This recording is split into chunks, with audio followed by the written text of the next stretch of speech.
Let me set the stage. Friday night, went to bed.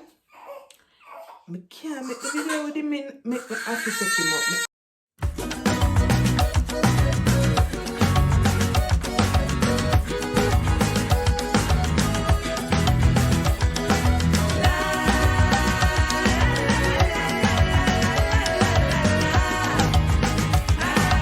So let's set the scene. Friday evening. I think I was by my friend. Was I by her the Friday or the Thursday? Anyways, I went to bed very early. I was at this point 39 weeks and 5 days according to my OBGYN ultrasound, but according to the app that I've been using, Flow, I was 39 and 6 days. So the Saturday I would have been 40 weeks. So no, this is a Thursday night. Sorry, this is a Thursday night. So I was by my friend the Thursday night. Came home tired, went to bed. At about 11 in the evening, my son called me in the night, and he was telling me something. Yeah, but he basically woke me up out of my sleep, and then I couldn't sleep anymore. So I was flipping on I was scrolling on TikTok because I watch a lot of mommy videos on TikTok, and I was going through some of them and seeing people giving birth at 38, you know. I was there thinking, Lord, please, I need to give birth soon. Or, you know, by this time I'd set my mind up for after due date, because I was like, since 35 weeks I was hoping that he would come, and he's still not here. So I'm sure he's gonna come after the due date. So, you know, in the last leg of your pregnancy, you're very uncomfortable. So I was turning from side to side, and one of the time I turned and I heard pop. I heard and felt it in my tummy area, pop, and then I was like, oh my god, my water just broke. I looked at the time immediately, and that was 1:36. So this was a Friday morning, 1:36. So I got off the bed and there was no gush. So I thought, I wonder if it is the water that broke, or did I break some part of me or something? Because when I was pregnant with David, my water broke also in the early morning. When I got up, I heard also the pop, but with David I was sleeping, but I heard it. It's like instinct, you know. I heard a pop sound, and I could tell that it was a pop sound, and I jumped off the bed and it was gush. With this one, I was awake, I heard the pop sound, but I came off the bed, there was no gush of water. So I thought maybe it's not. Then I went to the toilet, and as I sat, the gush came. I sat and it came down. So I thought, yep, that's my water that broke. So I knocked on Hano's door and I told him my water broke. And then I called the hospital for them to arrange your aftercare and also your delivery room. So there's a bath if you choose water birth, and there's a bed if you choose to deliver vaginally. If it's C-section, then you go to operation.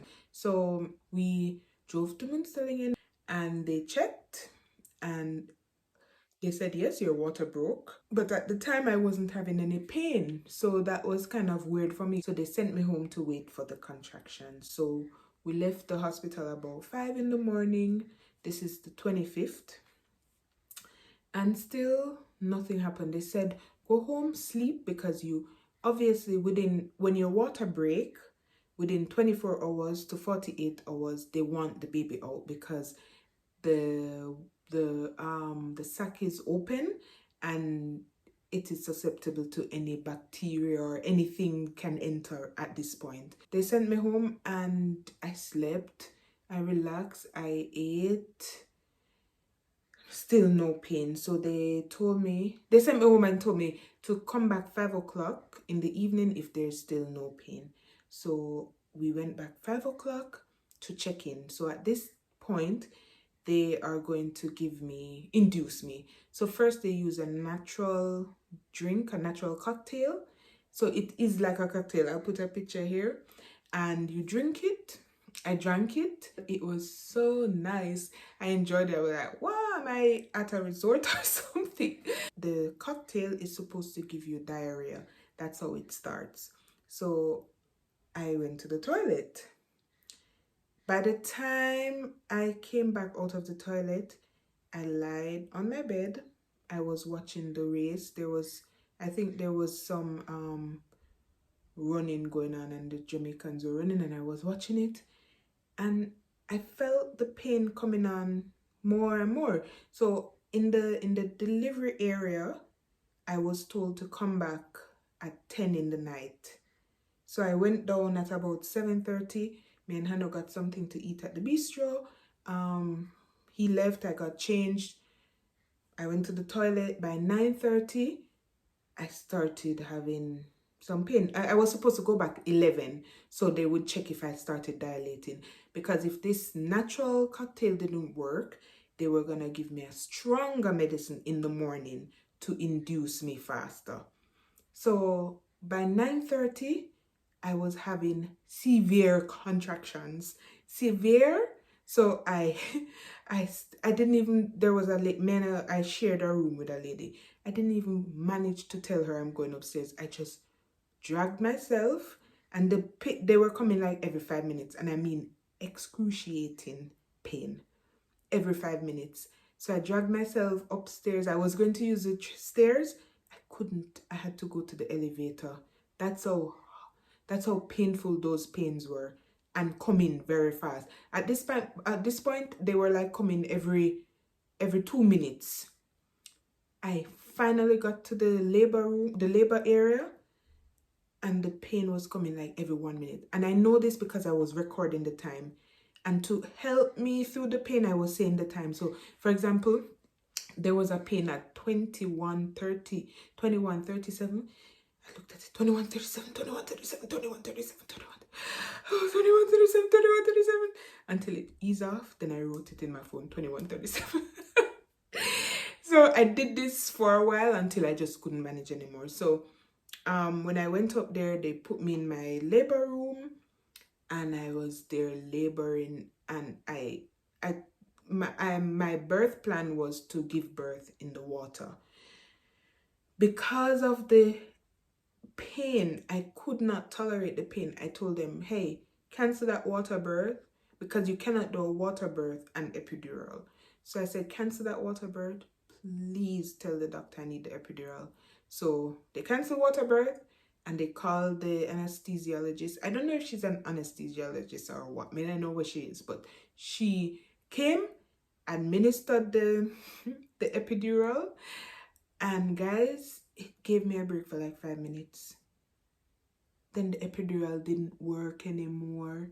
The epidural didn't work. So I'm there like from 9:37, 9:40 till around, I don't know, I gave birth at 3:14.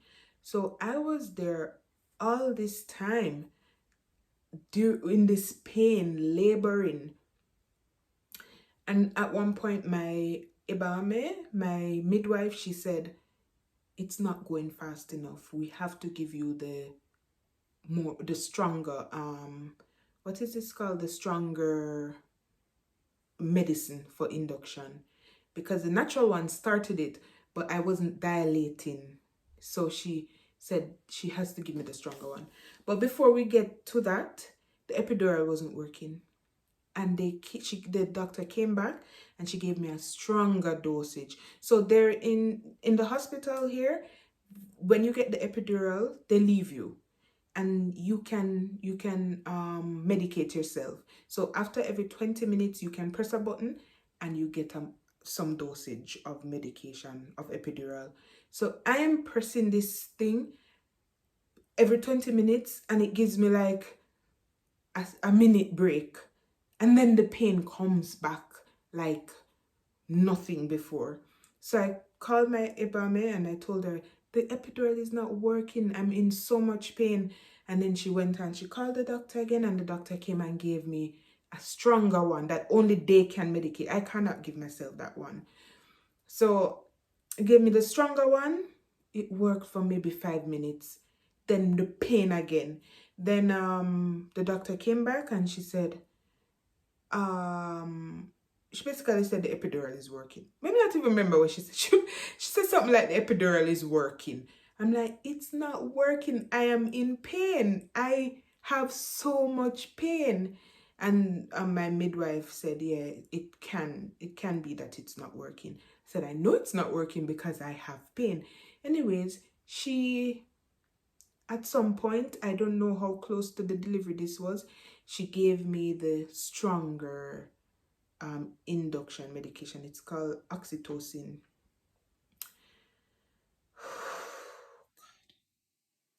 Guys, if you can go without being induced, go. Wait. It's better you wait a few days than to get induced. The pain are normal. Pain though normal.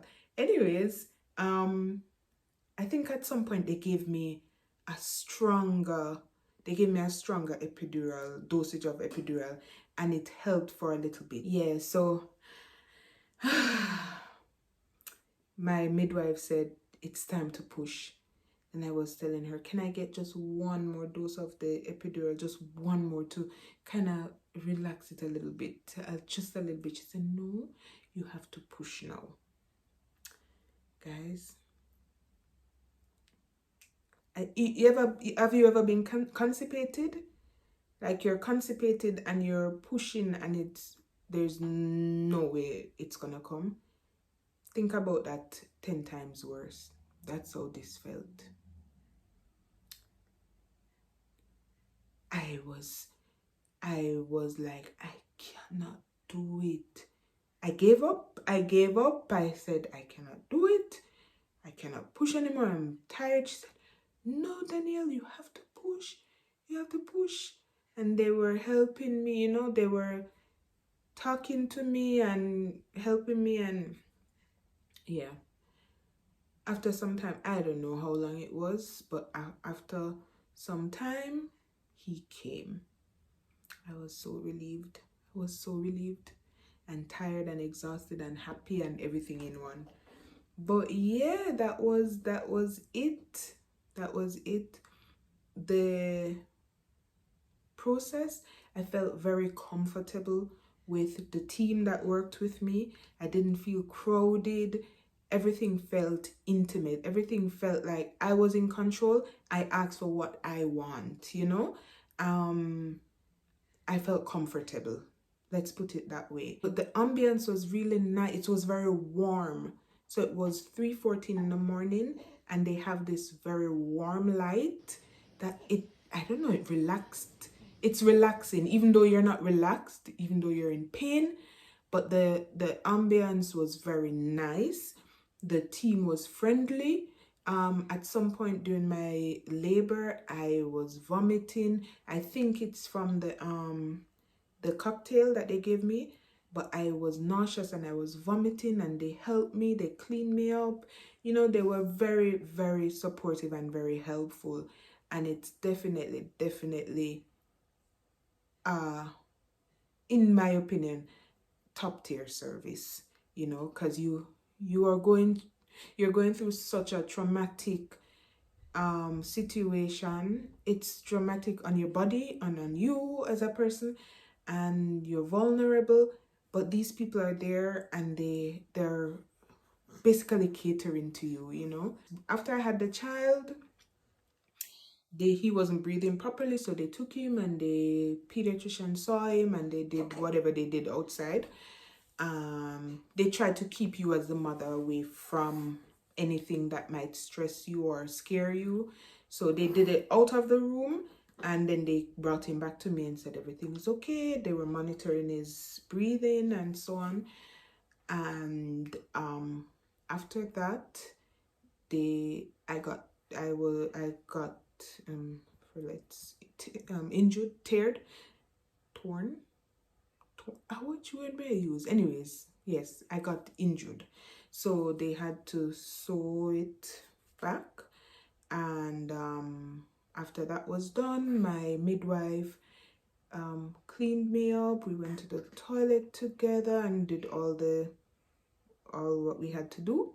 The aftercare is also very top-notch, the aftercare. So I'll show you some pictures of the walk-in bed, or the what do you call that? After you give birth, the place where you go. It was very comfortable. The food was very nice, healthy. They came and checked. They took the babies.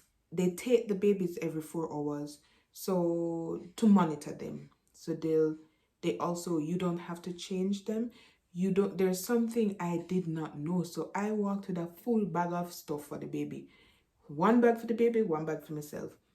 In Switzerland, well, in my hospital, I don't know about the others, but the hospital I gave birth, they don't use your own clothes for the baby while the baby's there. They use their own clothes. So all the babies are dressed, not in the same thing, but in the hospital clothes.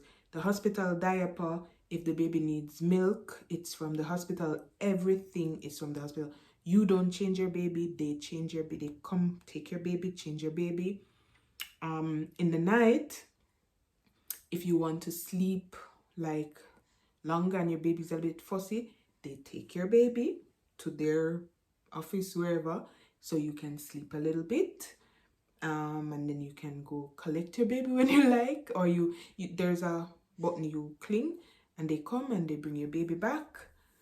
Every 4 hours, the nurses are checking the baby's vitals and so on. Very, very professional. I felt like I was in a baby hotel.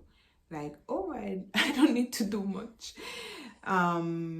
We had to stay 72 hours. But I think I left a little bit early. I requested to leave early because I did want to come home. I wanted to come home. But I think a lot of mothers, they take advantage of that. And so in this walk-in bed, I don't even know what to call it. What would we call it? In Jamaica we would say on the ward. But it didn't feel like a ward. It didn't feel like we were on a ward.